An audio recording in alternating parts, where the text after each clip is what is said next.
Hello everyone, and thank you once again for joining me, Jan Harp, on whichever social media platform you're watching this. I just wanted to take a few moments and discuss housing.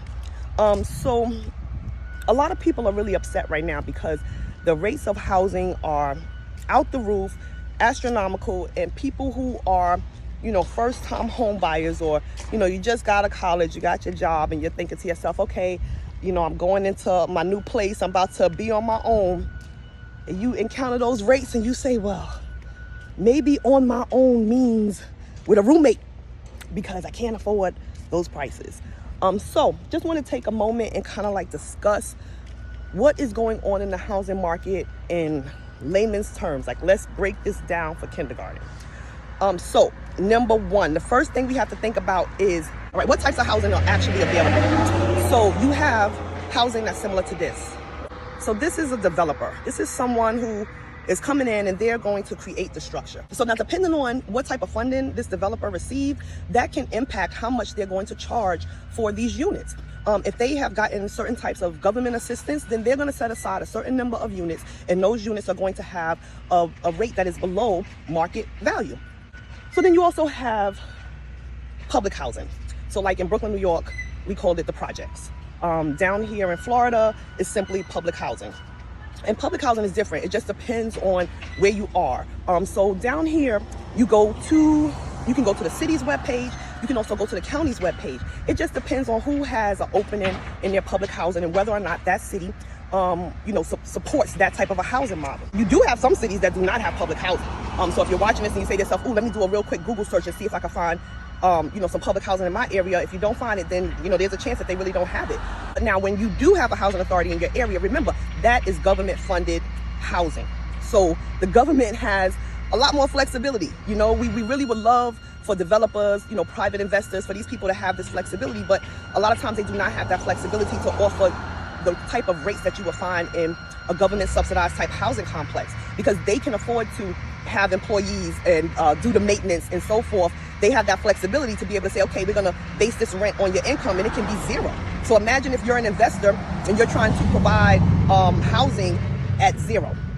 Okay, it's almost, it's unrealistic unless you have opened up a charity and you just said to yourself, okay, this is what I'm going to do with myself.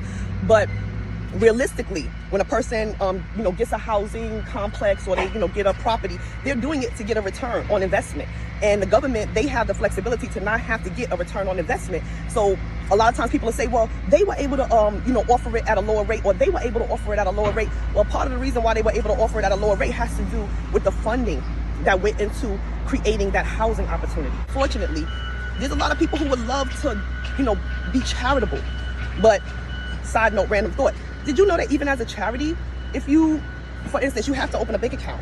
So when you open that bank account, the bank is still going to charge you fees every month, even though you're a nonprofit. Because at the end of the day, the bank is not charitable, you are.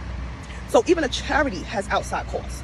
A lot of people say, oh, I want to be a nonprofit. And they want to be a nonprofit because they're thinking about all of the different tax incentives that they've heard comes with being a nonprofit. The only problem is that it's not just, given to you, otherwise everybody would do it. No, it's something that you still have to build towards. You still have to set a foundation that will allow you to build a charity to where it can receive some, benefits as a charity, but you still have an operating budget. You still have costs associated with that endeavor. And so it's the same thing with housing. You have people who may want to be charitable, but it's very hard to be charitable when the developer wants their money. Like the people who are working right now over there, they want their money. You see that truck moving, them beeping horns? All them people want their money. The people who did the wood, the people who did them, they all want their money. And so what happens is as you're trying to do a charitable deed, everyone is saying, but I still need to be paid even though you want to do charity. So what happens is that we then get angry at the person who didn't have any government subsidies. We get angry at the person who has absolutely nothing to do with policy. And we even get mad sometimes at the government when that party had nothing to do with the situation. When I say party, I don't mean like Democrat, Republican. I mean whoever is currently in office, unless they were there last term, 9 times out of 10, this is not their policy that you're experiencing right now. This is the policy of the last person who was in office. And I know that sounds crazy, but it is the truth. When you elect someone into office, that tax season that comes next, those are still the same tax laws as the last person who was in office. It takes a second for the new tax laws to come into play. At the end of the day, how do you fix that? How do you resolve that so that people can have affordability? Well, then you have to go to the person who's really, really in charge of it. And that's the real estate association. The real estate association would have to develop a culture that says that this is what we're going to do, regardless. And unfortunately, that still goes into expecting an investor, expecting someone who is trying to take care of their family, someone who's trying to raise capital, someone who, feels as though they are in a situation similar to yours. And you're saying, like, there's no way in the world you're in a situation similar to mine because I don't have any money and you own a property. Well, what about the person who got a loan? Like, they were in the position to get the loan for that property, and now they have the property and they were expecting a certain return on investment that they now can't get. And you want them to be able to do social services basically by keeping costs low, keeping costs affordable. Even though there's rising inflation everywhere, even though there's high demand, even though there's like really no reason except for moral compass to do these things. And I mean, it really, really sucks. Like, you want the world to be this wonderful, happy, friendly, loving place, of course.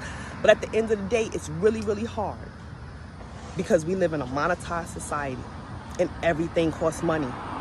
So when things cost money, you have to take into account, like, how do I get the biggest return on investment? How do I stay afloat? And all of those things, unfortunately, are very individualized. Like, it's hard for a person who is trying to figure out how to maintain their investment. As crazy as it sounds, it's hard for that person to then say, you know what, let me take a hit because there's a person over here who really needs this housing. They're hungry right now. They're starving right now. They need assistance. They need help. It's hard. It's a hard situation. And so I just really wanted to give a little bit, just a little bit of an understanding of the housing market.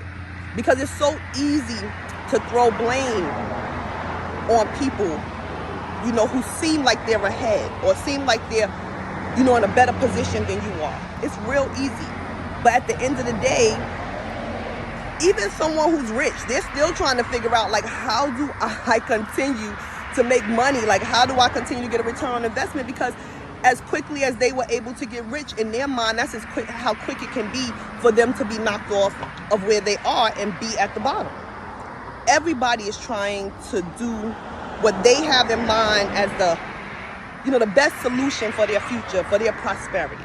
So the thing is that when you understand housing is a business, you understand that we're not just talking about where you live, we're talking about business. We're talking about how businesses operate, how they make money, and how they do what they do, how they perform. And at the end of the day, it's mostly based on what type of return on investment they're seeking. When you have a group of people who are solution-minded and that is what they're focusing on, you don't need to wait around for the policy from the government. That sounds crazy. It's a radical concept. We do things that assist in our world not working the way that is most conducive for our success. I mean, think about it. How many times have you seen people who are impoverished get hold to a property, like maybe grandma left it, something like that, and then they squander that opportunity? They sell it because someone came along and told them a number that sounded really, really, really good. Do you think that they're going to offer you the same amount of money it costs to get back in? That's what I'm talking about, like knowing. Because see, that $200,000 is only good for as long as you have it. That house, that's residual income.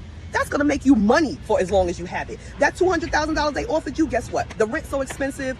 First of all, forget about trying to get another house with the $200,000 because that doesn't make any sense. Remember, they're investors. The goal is to make money. So if they're offering you a number, then you should already know off the top of your head that number is wrong. And so then when people get that money in their hand, they think they don't made it, they arrived, they go to try to get back into the market, and then they find out that, oh shoot, I can't get back into the market. The market is actually more expensive than the amount of money I have, and I thought I had a lot of money. So, we have to be able to understand what we're dealing with. We can't just be angry, like, with no direction. Even if the diversification of your income comes from having 2 jobs, 3 jobs, that's still you saying to yourself, you know what, I need more than one income source. So I'll leave you with that, and I remind you, all you need is just a little bit of information. And so that's why we have the business coaching side. I never, in my mind, never, ever had any thoughts about being someone's business coach. But as I went through the hurdles, not having the money to get started, having to figure it out, having to make the changes, having to jump through the hoops, having to make the collaborations, learning how to network, learning how to capitalize off of situations, learning how to turn things that mean nothing into something that can be monetized. As I said, like, it was because of the hurdles that we figured out how to create a multifaceted use for the same piece of property. So now we understand that we cannot help everybody, but at the end of the day, we can inform, we can give people resources, we can give people support, and we can show them that we care. That's completely free. That doesn't cost me anything. Take a moment, think it over, and make a new decision. Thank you so much for watching. Once again, Jan Harp here. Find us on social media, Facebook, Instagram, LinkedIn, Alignable, under Holistic Coaching and Jan Harp. Have a wonderful day. And I believe that if you get started, if you just get started, you're gonna make progress. I promise.